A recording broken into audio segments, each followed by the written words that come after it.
देखिए मित्रों, यूहन्ना की इंजील उसका दूसरा अध्याय, जैसा अभी आपने पढ़ा, जो एक शादी का, विवाह का एक जिक्र है गलील के काना नगर में। अक्सर आपने इस पैसेज को, इस घटना को शादी के समय जो उपदेश का एक वक्त होता है, संदेश का एक टाइम होता है, उस वक्त आपने पादरी लोगों को इस अध्याय पर या इस घटना पर बात करते सुना होगा। और अक्सर हम लोग इस घटना को शादी से, शादी के माहौल से जोड़ करके देखते हैं और यह समझते हैं कि इसका हमारी जिंदगी से कोई मतलब नहीं है। ये शादी के टाइम पर ही, शादी के मौके पर ही, जब शादी पढ़ी जा रही हो तभी इसका जिक्र होना चाहिए। मगर ऐसा कुछ भी नहीं है। बाइबल ने हमारे हर दिन की जिंदगी के लिए यह कलाम रखा है। खुदावंद ने अपना वचन हमारी जिंदगी के रोजमर्रा के जीवन में, हर दिन जो हम अपना जीवन बिताते हैं, इसके अंदर हमारे लिए कुछ ना कुछ रखा है। और इसीलिए यीशु मसीह ने कहा, जब तुम दुआ करो तो इस तरह से दुआ करो कि हमें दिन भर की रोटी आज हमें दे, हमारी दिन भर की रोटी आज हमें दे। ये रोटी है, खुदावंद का कलाम is the bread of life. और ये कलाम हर दिन के लिए है, ये रोटी हर दिन के लिए है। सिर्फ शादी के लिए नहीं, सिर्फ मैयत के लिए नहीं, सिर्फ कोई ओकेजन के लिए नहीं। हर दिन एक ओकेजन है मित्रों। जिनके पास जिंदगी नहीं है, जो एक एक सांस के लिए तरस रहे हैं, जिनके मुंह पर मास्क लगा करके और ऑक्सीजन दिया जा रहा है, उनसे पूछिए कि जिंदगी हर दिन एक ओकेजन है कि नहीं है, एक उत्सव है कि नहीं है। जो आदमी एक एक सांस के लिए तरस रहा है, वो आपको बताएगा कि हर दिन एक ओकेजन है, हर दिन एक उत्सव है। कोई विशेष समय नहीं, लेकिन हर दिन प्रभु का धन्यवाद है। सुबह उठते साथ, शाम को सोते समय, प्रभु तेरा धन्यवाद हो आज के उस उत्सव के लिए, आज के इस जीवन के लिए, कि वो हमें जय के उत्सव में लिए फिरता है। हर दिन वो हमें लिए फिर रहा है। Every day is a blessing of God. सुबह उठते साथ जब आपकी आंखें खुलती हैं, that's a blessing of God. ये एक उत्सव है। सोचिए, आपका मरीज, आपका कोई अजीज कोमा में हो और कई दिन से कोमा में हो, आंखें नहीं खोल रहा है, बेहोश पड़ा हुआ है, कोई लाइफ नहीं है, कोई जीवन नहीं है, और एक दिन सुबह वो अपनी आंखें खोल देता है। कितनी खुशी होगी आपको।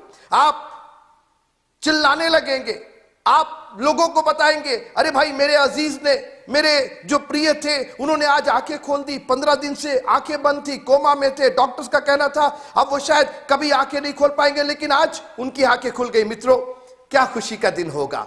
सोचिए आप, जब हम लोग सोते हैं तो हमारा क्या ठिकाना है। हो सकता है हम सोते ही रह जाए, हमेशा के लिए सो जाए, मगर जैसे ही आपकी आंखें खुलती हैं मित्रों, याद रखिएगा, एक उत्सव का दिन है, एक तैयारी का दिन है। एक बार और खुदावंद की आशीषों को, उससे प्यार करने का एक और मौका मिला है आपको। इसलिए हर दिन को एक उत्सव के रूप में, हर दिन को एक फेस्टिवल के रूप में, हर दिन को खुदावंद की एक महाबरकत के रूप में, महाकरुणा के रूप में लीजिएगा और कहिएगा, ये तेरी महाकरुणा का फल है कि हम मिट नहीं गए। इसलिए यूहन्ना 2 जहां पर यीशु मसीह गलील के काना नगर में जाकर एक मिरेकल करते हैं, और यह मिरेकल हम लोग की जिंदगी में हर दिन होना चाहिए। मिरेकल का सबसे पहला भाग यह था कि यीशु मसीह वहां नेवते गए थे, यीशु मसीह और उसके चेले। फिर तीसरे दिन गलील के काना में किसी का ब्याह था और यीशु की माता भी वहां थी, और यीशु और उसके चेले भी उस ब्याह में नेवते गए थे। दे वर इनवाइटेड। मिरेकल आपको चाहिए अपनी जिंदगी में, हर दिन की जिंदगी में, तो यीशु मसीह को इनवाइट करना मत भूलिए। यीशु मसीह को अपने जीवन में ग्रहण करना। आप न सिर्फ उसको मानते हैं, न सिर्फ उसको जानते हैं, लेकिन आप कहिए कि मैं तो अपने यीशु मसीह को अपने जीवन में हर दिन निमंत्रित करता हूं। Lord, come into my life as soon as you get up. जैसे ही आप सुबह उठते हैं, पहली दुआ, मेरे जीवन में आइए खुदावंद। मेरी जिंदगी ये आपकी दी हुई जिंदगी है, और इसलिए इस जिंदगी के बादशाह आप हैं। इस जिंदगी के मालिक आप हैं, इस जिंदगी के सर्वा आप हैं।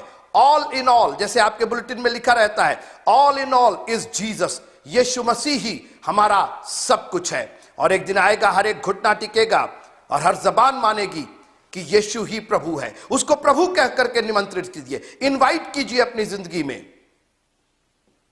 और यहां पर एक आश्चर्य कर्म इसलिए हो सका कि यीशु मसीह वहां मौजूद थे। और मौजूद कैसे थे? इनवाइट किए गए थे। ओ, हम यीशु मसीह को मानते हैं, हम यीशु मसीह को जानते हैं। दैट्स नॉट इनफ, इतना काफी नहीं है।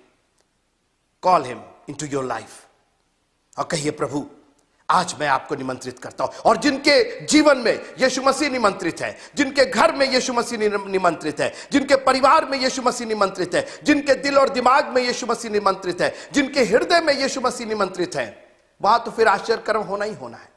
वहां तो बरकतें आनी आनी है, वहां तो कमियां दूर होनी ही होनी है, वहां तो आशीषें होनी ही होनी है, वहां तो उत्सव में चार चांद लगने ही लगने हैं, जैसा यहां पर हुआ। कब आपने आखिरी बार आपने कब उसको न्योता दिया था? कब इनविटेशन दिया था? कहीं ऐसा तो नहीं कि यीशु मसीह सड़क से आ रहे हैं और जा रहे हैं। बरतुल्मै के सामने से बहुत से लोग आए, लेकिन आज एक विशेष शख्स जा रहा था। उसने कहा, धन दौलत नहीं चाहिए, रुपए पैसे नहीं चाहिए, क्योंकि यीशु मसीह ने उससे पूछा कि व्हाट डू यू वांट, क्या तू चाहता कि मैं तेरे लिए करूं? वो कह सकता था, भीख दे दीजिए, अच्छी भीख दीजिएगा, थोड़ी बड़ी भीख दीजिएगा, कुछ ज्यादा दीजिएगा, बहुत दिन हो गया चवन्नी और अठन्नी पर जिए हैं, थोड़ा सा बड़ा कर दीजिएगा इसको, थोड़ा रुपया दे दीजिएगा, 10 रुपए कर दीजिएगा, 100 रुपए। आज हमारी मांग यही है, बजाय ये कहने के कि मैं अंधा हूं, मुझे आंखें चाहिए ताकि मैं आपको देख सकूं, मैं आपको ग्रहण कर रहा हूं, मैं आपको उद्धारकर्ता के रूप में, आश्चर्य कर्म करने वाले प्रभु के रूप में अपने जीवन में ग्रहण कर रहा हूं। आपसे और क्या मांग करूंगा खुदावंद? आपसे हमें धन दौलत नहीं, रुपए पैसे नहीं, अब सोना चांदी नहीं, आपसे हमें आंखें चाहिए, आपसे हमें जिंदगी की वो आंखें चाहिए जो हमें देखने के लिए मदद कर सके। मेरी आंखों को खोल दे ताकि मैं तेरी व्यवस्था की अद्भुत बातों को देख सकूं। Thank you Jesus, hallelujah. निमंत्रण पहला स्टेप होना चाहिए, पहला कदम। अगर आप अपनी जिंदगी में मिरेकल चाहते हैं, एक आश्चर्य कर्म चाहते हैं, तो यीशु मसीह को पहले इनवाइट कीजिए। और जब इनविटेशन होगा तो उसके लायक आप अपने आप को तैयार भी करेंगे। आप बोलिए, आप किसी बड़े आदमी को अपने घर में इनवाइट करेंगे तो क्या अपना घर गंदा संदा रखेंगे? अपना घर उल्टा पुल्टा रखेंगे? जहां कपड़े पड़े हैं वहां पड़े हुए, जो गंदा बर्तन है वहां पड़ा हुआ? जी नहीं। सबसे पहले you will clean your house. आप अपने घर को, और मेहमान की हैसियत देख करके सफाई होती है, सजावट होती है, घर को ठीक किया जाता है। घर का कोई होता है तो चलो ठीक है भाई, थोड़ा सा इधर कर दिया उधर कर दिया। अगर ये मालूम हो कि जो आने वाला है वो सिर्फ ड्राइंग रूम में आएगा तो सिर्फ ड्राइंग रूम को ठीक कर दिया। लेकिन अगर आपको ये मालूम हो कि आने वाला बहुत बड़ा आदमी है, बहुत शक्तिशाली है, और वो घर के एक एक कोने कोने में पहुंच सकता है, तो आप क्या करेंगे? घर के एक एक कोने कोने की सफाई करेंगे। मित्रों, अपने आप को तैयार कीजिए, निमंत्रित कीजिए। और निमंत्रण करने के पहले अपने हृदय को, अपने जीवन को, अपने मस्तिष्क को, अपने घर को, अपने परिवार को क्लीन कीजिए, साफ कीजिए, गंदगी हटाइए, दुराचारियां हटाइए और कहिए, खुदावन I am going to invite you, आप मेरे घर आइए। Hallelujah. Because we need a miracle. हमें आश्चर्य कर्म चाहिए। एक आश्चर्य कर्म की आवश्यकता है हमें, हर दिन एक आश्चर्य कर्म चाहिए, क्योंकि दुनिया में दुर्घटनाओं की तो कोई कमी नहीं है। मित्रों, आप पैदल चल रहे हैं, गिर गए, आप पैदल चल रहे हैं, आपका पैर मुड़ गया, आप पैदल चल रहे हैं, आपका कुछ जीवन में कुछ हो गया। इसलिए कोशिश कीजिए कि हर दिन एक मिरेकल के रूप में, एक आश्चर्य कर्म में आप जिंदा रहें। Thank you Jesus. और उसके बाद जब यीशु मसीह वहां थे और आपको मालूम है कमी हो गई, दाखरस घट गया, लेकिन एक अच्छी बात थी कि एक जन था जो यीशु मसीह के पास, जिसकी पहुंच थी, जो यीशु मसीह से विनती कर सकता था, और वो थी उसकी माता। कोई चाहिए मध्यस्थी करने वाला। मित्रों, काश की, खास करके मैं परिवार के बारे में बात करना चाहता हूं। मां बाप, आप मध्यस्थी कीजिए अपने बच्चों के लिए, जिनके जीवन में अगर कमी है। We need somebody to who can do the intercession, जो हमारे बीच में और प्रभु के बीच में मध्यस्थी कर सके। और इसीलिए हम दुआ का समय ठहराते हैं, हम दुआ का वक्त ठहराते हैं। कोई हो जो उस कड़ी को जोड़ सके, जो आसमान और जमीन के बीच को मिला सके। कोई इंटरसेसर चाहिए हमको, कोई मध्यस्थी करने वाला। और क्या आपको खुशी नहीं है कि यहां पर और कोई नहीं जानता था यीशु मसीह को, उसके मिरेकल को, उसकी ताकत को, मगर एक स्त्री जानती थी। वाह क्या बात है, फिर से स्त्रियों की बात आ रही है। प्रभु का धन्यवाद हो कि प्रभु ने इतनी स्त्रियां दी है। इस संसार में इतनी महिलाएं हैं और बड़ी तेजी से उनकी संख्या बढ़ती जा रही है। काश कि आज महिलाएं एक बार फिर से खड़ी हो जाए और कहे कि दुनिया की मध्यस्थी तो नहीं, लेकिन प्रभु के सामने चर्च के लिए, अपने परिवार के लिए, अपने पति के लिए, अपने बच्चों के लिए, अपने रिश्तेदारों के लिए। मित्रों, चेले घर में बंद थे, यीशु मसीह की कब्र बागीचे में, किसी को नहीं मालूम था क्या हुआ, मगर कुछ औरतों ने मध्यस्थी कर दी, जोड़ दिया। उसके रेजरेक्शन को, उसके पुनरुत्थान को चेलों तक पहुंचाने में औरतों ने, महिलाओं ने, बहनों ने मदद की। कोई चाहिए जो मदद करे, जो बताए हमें, जो यीशु मसीह के पास जाके कहे दाखरस घट गया है, कमी हो गई है, प्रभु हमें तेरी जरूरत है, we want you to do something, कुछ करिए प्रभु जी। काश कि आज कुछ बहनें ऐसी हमें मिल जाए जो अपने घुटनों के बल जा करके और कुछ प्रचार कर सके ना कर सके, और कोई बड़ा काम कर सके ना कर सके, लेकिन वो कहे पाजी साहब और तो हम कुछ नहीं कर सकते, मगर हम घुटनों पर जा करके अपनी कलीसिया के लिए, अपने जवानों के लिए, अपने बुजुर्गों के लिए, अपने भाइयों के लिए, अपने चर्च के परिवारों के लिए हम मध्यस्थी करते हैं, हम दुआ करते हैं। एक एक का नाम लेकर के, हो सकता है कि आप पब्लिक में सबका नाम ना ले पाए, लेकिन अपने जो आपकी व्यक्तिगत दुआ है उसके अंदर आप एक एक का नाम लेके आप मध्यस्थी कर रहे हैं, आप जोड़ रहे हैं और आशीषें ऊपर से लेकर के आ रहे हैं। क्या जाने किस बहन की दुआ खुदावंत सुन करके और हमारे बीच में बरकत दे। यहां पर एक बहन, मरियम बहन की दुआ सुनी गई। यीशु की माता मरियम की दुआ, उसकी विनती यीशु मसीह ने सुना। भले ही कि कहा कि अभी मेरा वक्त नहीं आया है, वो एक दूसरा टॉपिक है जिस पर हम कभी बात करेंगे, लेकिन किसी ने तो यीशु मसीह के पास खबर पहुंचाई। प्रभु का धन्यवाद हो कि आज लोग हैं जो प्रभु के पास खबर पहुंचा रहे, प्रभु हमें तेरी जरूरत है, हमारे अंदर कमी है, हमारी घटी हो गई है। Thank you Jesus, hallelujah hallelujah. जब दाखरस घट गया तो यीशु की माता ने उससे कहा कि उनके पास दाखरस नहीं रहा। Thank you Jesus. किसी ने बताया यीशु मसीह को, मांगा यीशु मसीह से, और बाइबल कहती है कि मांगो तो तुम्हें दिया जाएगा। कोई है जो दिल से मांगे, और देखिए मांगता वही है जिसका संबंध होता है, जिसका पहले से संबंध होता है। ये यीशु मसीह की माता थी, इसका संबंध था पहले से। ये उसके निश्चित उसके मिरेकल को जानती होगी, उसके आश्चर्य कर्म को, उसकी ताकत को जानती होगी, क्योंकि मरियम तो उस वक्त से जान रही थी जब स्वर्गदूत ने आकर के कहा था कि पवित्र आत्मा तुझ पर छाया करेगा, तो उसका नाम यीशु रखना। ये मरियम को बहुत अच्छे से मालूम था और उसने मांग की। आज हम मांग करते हैं बिना संबंध के, मध्यस्थी करते हैं बिना संबंध के। पहले उससे संबंध तो जोड़ लिया जाए। वो है कौन? हमारा राजाओं का राजा, प्रभुओं का प्रभु, हमारा पिता। उसने कहा जब तुम दुआ करो तो पहले अपना संबंध बनाओ, बोलो हे हमारे पिता, यानी वो पिता और हम उसके बच्चे। Make the relationship first. Hallelujah, thank you Jesus. और उसके बाद वहां पात्र रखे थे। यीशु मसीह ने कहा ठीक है मिरेकल करेंगे, लेकिन मुझे कुछ चीज चाहिए। देखिए वो ऐसा प्रभु है जो बिना किसी चीज के बहुत कुछ कर सकता है, मगर उसने ये दुनिया बनाई, चीजें बनाई, और अब वो इनका इस्तेमाल करना चाहता है। 6 दिन उसने दुनिया बनाई, तो बनाया इसीलिए कि उसका इस्तेमाल करे। मनुष्य को बनाया कि उसकी स्तुति करे, उसकी प्रशंसा करे। और यीशु मसीह ने चारों ओर नजरें दौड़ाई। Thank you Jesus.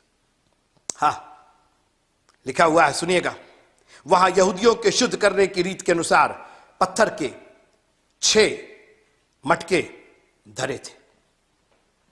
मैं पूछना चाहता हूं कि आप कहां हैं? यीशु मसीह इस्तेमाल करना चाहता है आपको। He wants to use you, but where are you? कहां इस्तेमाल करें? आप है ही नहीं, आप मौजूद ही नहीं। आपके पास तो दुनिया भर के बहुत सी और योजनाएं हैं, बहुत और प्लान्स हैं, बहुत और कुछ करने को है। ये मटके वहां धरे हुए थे, देवर देर, और यीशु मसीह ने उनका इस्तेमाल किया। आज यीशु मसीह खोज रहा है कुछ मटकों को, भले ही खाली हो, इट्स ऑल राइट। यीशु मसीह आज्ञा देगा और वो भरे जाएंगे। इट डजंट मैटर कि आपके अंदर कितना है। एक काम कीजिए, जब उसके पास आइए खाली होकर के आइए, क्योंकि वो भरेगा आपको। लोग कहते हैं हमें पवित्र आत्मा से भर दे। क्या भर दे? आपके अंदर तो दुनिया भर की दुष्ट आत्मा भरी हुई है। ये दुष्ट आत्मा निकलेगी, दुनिया भर की चीजें निकलेगी। आप ये बोलिए वो जो मटके थे वहां पे, दे वर ऑल एम्प्टी, खाली थे, तभी तो भरे गए। जब यीशु मसीह के पास आइए, अपने आप को खाली कर दीजिए। अपनी ईर्ष्या, द्वेष, जलन, अपने ऐठन, अपनी अकड़, अपने हट, अपने लोभ हटाइए, खाली कीजिए। प्रभु जी, नम्र और दीन होकर के, कुछ नहीं हमारे पास, you are all in all, आप सब कुछ है, आप करेंगे। हम आपके पास आए, हमने आपको निमंत्रण दिया है। इंस्ट्रूमेंट चाहिए प्रभु को, चीजें वो चाहिए जिसके द्वारा वो इस्तेमाल करे। क्यों उन्होंने चेलों को चुना? ताकि चेलों का इस्तेमाल करे। बोले जाओ और सब जाति के लोगों को चेला बनाओ। He is trying to find somebody. वो चाह रहा है, कहां है मटके, कहां है, कहां से हम उनका इस्तेमाल करें। पहले उसको निमंत्रित कीजिए, उसके बाद मध्यस्थी कीजिए, और उसके बाद पात्र बन जाइए। प्रभु जी, मैं यहां हूं, use me Lord, use me, मुझे मेरा इस्तेमाल कीजिए। मैं तेरे पीछे पीछे चलूंगा खुदावंद, मैं तेरी आज्ञा के अनुसार करूंगा। Thank you Jesus. और जब वो पात्र तैयार हो जाए तो उसकी आज्ञा के अनुसार काम करना है। यीशु मसीह ने आज्ञा दी, इन्हें पानी से भर दिया जाए। आज अच्छा भर देंगे, अच्छा देखेंगे, अच्छा अगले संडे। आज तुम अगर उसकी आत्मा की आवाज को सुनो तो अपने हृदयों को कठोर ना करो। अगर वो नौकर जो सेवक थे, उनसे यीशु मसीह ने कहा कि मटकों को पानी से भर दो, ठीक है प्रभु जी, जब देखिए मौका मिलेगा, अभी तो मतलब बड़ा काम है और थोड़ा सा वो हम जा रहे हैं, वो रिश्तेदारी में जा रहे हैं, और वो थोड़ा सा हमको ये है वो है। अब देखिए, अब लौटेंगे तो अब देखिए 1 महीने में अगर भर दे तो ठीक ही है, और नहीं तो कल या परसों। कितनी बड़ी ब्लेसिंग मिस हो जाती मित्रों, अगर आज तुम उसकी आत्मा की आवाज सुनो। वो ठीक है, अब ऐसा ना कि 4-6 महीने के बाद दशवांश देंगे, और कहते हैं वो नहीं होगा तो दिसंबर में ईस्टर आ रहा, उसमें एक लिफाफा डाल देंगे, और फिर वो क्रिसमस आ रहा, फिर उसमें। और अच्छा, आशीषें रोज चाहिए, सांसें रोज हमको लेना है, पल के रोज झपकाना है, रोज हम अपने दिनचर्या में काम करना चाहते, रोज हम स्वस्थ रहना चाहते, अच्छे रहना चाहते, ब्लेस्ड रहना चाहते हैं, मगर प्रभु की आज्ञा हम कब मान रहे हैं? देखिए, अगर उसने आज्ञा दी है तो it has to be fulfilled right away. कोई आज्ञा ऐसी नहीं, अच्छा जब तू बड़ा होना, जब तू बुढ़ा होना, और जब तू, every commandment is for every day, हर दिन के लिए यह आज्ञाएं है। और यीशु मसीह ने कहा मटकों को भरा जाए, तो मटकों को उसी समय भरा गया। जरा सोचिए, वो अगर सेवकों ने जरा सी कोताही की होती, जरा सी लापरवाही की होती, कितनी बार, कितनी बड़ी ब्लेसिंग्स, कितनी आशीषें हमारी जिंदगियों से वंचित हो जाती हैं, हमारी कोताही की वजह से, हमारे नेग्लेक्शन की, हमारे नेग्लिजेंस की वजह से, हमारे इग्नोरेंस की वजह से हमने टाल दिया। ये टालूपन ठीक नहीं है मित्रों। अगर प्रभु ने कहा है तो उसको करना तुरंत जरूरी है। Thank you Jesus, hallelujah. और आज्ञा हुई कि अभी निकाल करके इसको लेकर के भोज के प्रधान को दिया है। प्रभु जी, अब आज मत बोलिए ना, थोड़ा दिन पानी को रहने दीजिए है, और वो आज थोड़ा सा अच्छा आशीष आज चाहिए, तो आज्ञा कब मानी जाएगी? आज ही मानी जाएगी। Thank you Jesus, hallelujah. और उसके बाद जब मिरेकल हो जाए तो एक काम कर रहा है, मत भूलिए, गवाही देना। और गवाही कब? विश्वास के साथ। आखिर में लिखा हुआ है, यीशु ने गलील के काना में अपना यह पहला चिन्ह दिखाकर अपनी महिमा प्रकट की, और उसके चेलों ने उस पर विश्वास किया। देखिए, चेले तो, अरे चेले तो विश्वास कर, नहीं, खाली वो चेले ही थे, अभी तक विश्वासी नहीं थे, अब वो विश्वासी हो गए। चेले तो हम हैं, क्रिश्चियन तो हम हैं, ईसाई तो है, हमारे नाम अंग्रेजी के और ईसाइयत के नाम है, मगर विश्वासी है कि नहीं है? जब मिरेकल होगा आपकी जिंदगी में, when you will have a personal taste of the miracle of Jesus Christ, जब यीशु मसीह ने जो दाखरस बनाया है, जब उसका टेस्ट आप कर लेंगे, जब उस पवित्र आत्मा रूपी दाखरस का, जब उसकी आशीषों का आप स्वाद चख लेंगे, मित्रों, मेरा दावा है कि आप विश्वासी बन जाएंगे। और कोशिश कीजिएगा कि यह विश्वास आपका कोई छीनने ना पाए। हमने बात किया था कि यह विश्वास ताए हुए सोने से ज्यादा बहुमूल्य है। कोशिश कीजिए कि ये दाखरस का जो टेस्ट है, जो यीशु मसीह की आशीष का, उसकी बरकत का, ये ऐसा टेस्ट है। यीशु मसीह ने कहा सामरी स्त्री से कि इस पानी को पियोगी तो प्यासी होगी, मगर जो पानी मैं दूंगा, सोचिए पानी से जो प्यास बुझ रही है वो हमेशा के लिए, दाखरस से जो आप एंजॉय करेंगे, जो आशीषें आएंगी आपके जीवन में, वो केवल शारीरिक नहीं होगी, वो सिर्फ सांसारिक नहीं होंगी, वो आत्मिक होंगी। भोज के प्रधान ने कहा इतना अच्छा दाखरस अभी तक कहां छिपा कर रखा है। मित्रों, मैं दावे के साथ कहता हूं, जब यीशु मसीह आपकी जिंदगी में दाखरस घोलेंगे, जब यीशु मसीह आपकी पानी जैसी जिंदगी को दाखरस बना देंगे, आप खुद कहेंगे अपने से, अरे भैया मैं इतने दिन तक ये दुनिया की आशीष में कहां फंसा था, मैं दुनिया की आशीष, मैं अभी तक तो बिल्कुल फीकी जिंदगी जी रहा था, अब तो जिंदगी मिली है और बहुतायत की जिंदगी मिली है। भोज का प्रधान उसने उस दाखरस को पिया, बोला दिस इज द बेस्ट।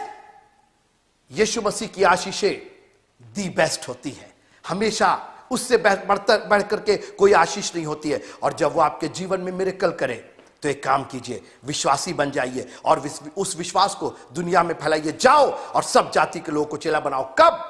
जब आपके जीवन में विश्वास आएगा। कब? जब आप उस दाखरस को चखेंगे। कब? जब आपकी पानी जैसी जिंदगी दाखरस जैसी टेस्टी हो जाएगी, स्वादिष्ट हो जाएगी, मशहूर हो जाएगी।